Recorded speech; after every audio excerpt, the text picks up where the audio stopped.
नमस्कार। आज हम बात कर रहे हैं भारत और यूरोपीय संघ के संबंधों में आए एक बहुत बड़े मोड़ की। हाल ही में एक ऐसा समझौता हुआ है जो न सिर्फ व्यापार के नियमों को बदल रहा है, बल्कि दुनिया के मंच पर इस साझेदारी को एक नई पहचान दे रहा है। तो चलिए समझते हैं कि ये सब क्या है और कैसे हो रहा है। इस नए मुक्त व्यापार समझौते यानी फ्री ट्रेड एग्रीमेंट को मदर ऑफ ऑल डील्स का नाम दिया गया है। और देखिए, ये सिर्फ एक कहने की बात नहीं है, ये नाम ही इसके विशाल रणनीतिक महत्व को दिखाता है। ये सिर्फ कोई मामूली ट्रेड डील नहीं है, बल्कि एक ऐसा बड़ा कदम है जिसमें दोनों पक्षों के लिए आर्थिक और जियोपॉलिटिकल हालात को बदलने की पूरी ताकत है। तो आज की हमारी चर्चा इन खास हिस्सों में बटी है। हम शुरू करेंगे उस ऐतिहासिक व्यापार सौदे से, फिर समझेंगे कि भारत के लिए इसके क्या मायने हैं, और फिर देखेंगे कि ये साझेदारी सिर्फ व्यापार से कहीं आगे कैसे जाती है। साथ ही हम इस रिश्ते की नींव, यूरोपीय संघ की बनावट और आखिर में इसके नतीजों पर भी नजर डालेंगे। तो सबसे पहले बात करते हैं सबसे बड़ी खबर की। दशकों की लंबी, कभी कभी मुश्किल बातचीत के बाद नई दिल्ली में हुए 16वें शिखर सम्मेलन में भारत और यूरोपीय संघ के बीच फ्री ट्रेड एग्रीमेंट पर आखिरकार मुहर लगी गई। ये सचमुच एक ऐतिहासिक कामयाबी है। तो ये समझौता, ये एफटीए आखिर है क्या? देखिए, आसान शब्दों में इसका मकसद है व्यापार के रास्ते में आने वाली रुकावटों यानी टैरिफ को कम करना या खत्म करना। इससे माल, सर्विसेज और इन्वेस्टमेंट का आना जाना आसान हो जाएगा और दोनों के लिए तरक्की के नए रास्ते खुलेंगे। लेकिन यहाँ तक पहुँचना बिल्कुल आसान नहीं था। इस समझौते की कहानी 2007 में शुरू हुई थी, जो कई उतार चढ़ाव के बाद 2026 में जाकर अपनी मंजिल पर पहुंची। ये लंबी और थोड़ी जटिल यात्रा ही इस समझौते के महत्व को और भी ज्यादा बढ़ा देती है। तो अब सवाल ये उठता है कि इतने लंबे इंतजार के बाद जो ये समझौता हुआ है, वो भारत के लिए इतना जरूरी क्यों है? आखिर इसे मदर ऑफ ऑल डील्स क्यों कहा जा रहा है? चलिए इसके आर्थिक और रणनीतिक फायदों को गहराई से समझते हैं। यहाँ एक बहुत बड़ा बदलाव साफ दिखता है। जहां पहले भारतीय सामानों को यूरोप के बाजारों में मुश्किल टैरिफ और कई रुकावटों का सामना करना पड़ता था, वहीं अब 99% से ज्यादा भारतीय एक्सपोर्ट्स को ईयू मार्केट में आसान पहुंच मिलेगी। ये भारतीय एक्सपोर्टर्स के लिए एक जबरदस्त मौका है। जरा इस नंबर पर गौर कीजिए, 99%।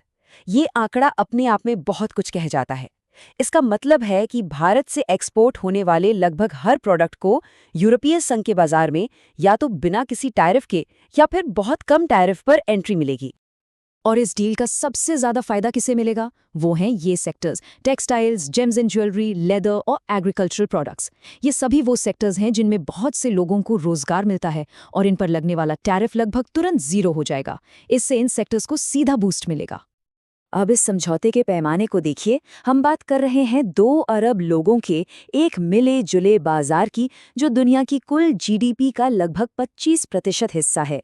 ये भारत को दुनिया के सबसे बड़े और सबसे अमीर बाजारों में से एक में सीधी एंट्री देता है, जिससे विकास की अनगिनत संभावनाएं खुलती हैं।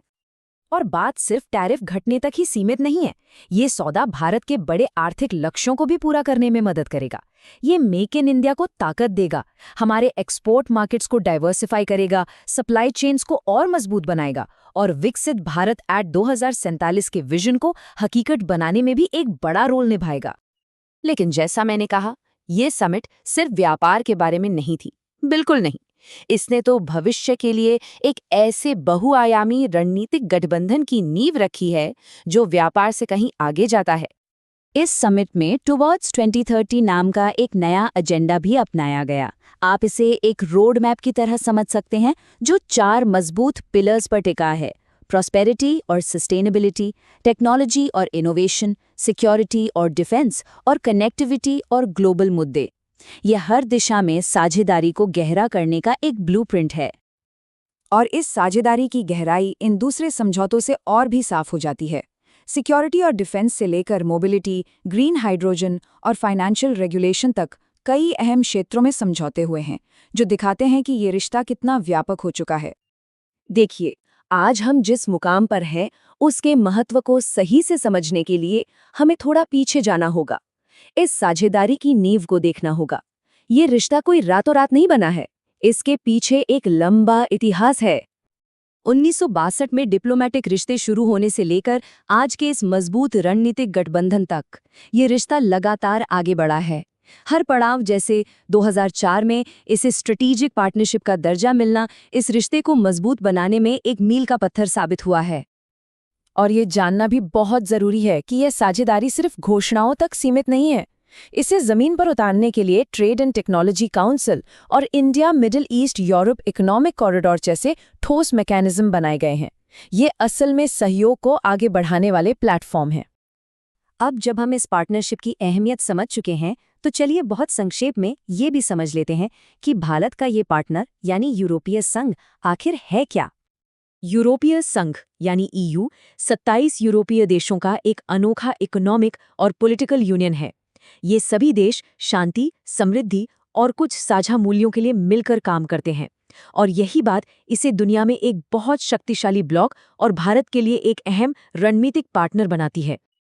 अब EU की बनावट थोड़ी कॉम्प्लेक्स लग सकती है, लेकिन इसे यहाँ आसानी से समझा जा सकता है। यूरोपियन कमीशन, पार्लियामेंट और काउंसिल जैसी इसकी मुख्य संस्थाएं मिलकर इसकी पॉलिटिकल दिशा तय करती हैं और कानूनों को लागू करती हैं। इससे हमें ये समझने में आसानी होती है कि ये पूरा ब्लॉक आखिर काम कैसे करता है। तो इस पूरी बातचीत का निचोड़ क्या है? सबसे बड़ी बात यह है कि भारत और यूरोपीय संघ के रिश्ते अब मौलिक रूप से बदल चुके हैं। ये अब पहले जैसे नहीं रहे।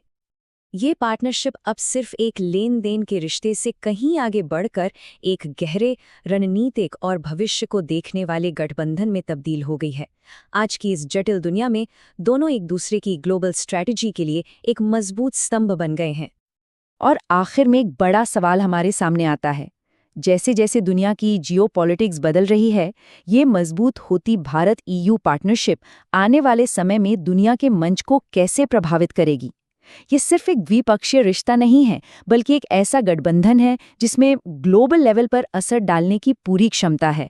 इसका भविष्य देखना वाकई बहुत दिलचस्प होगा।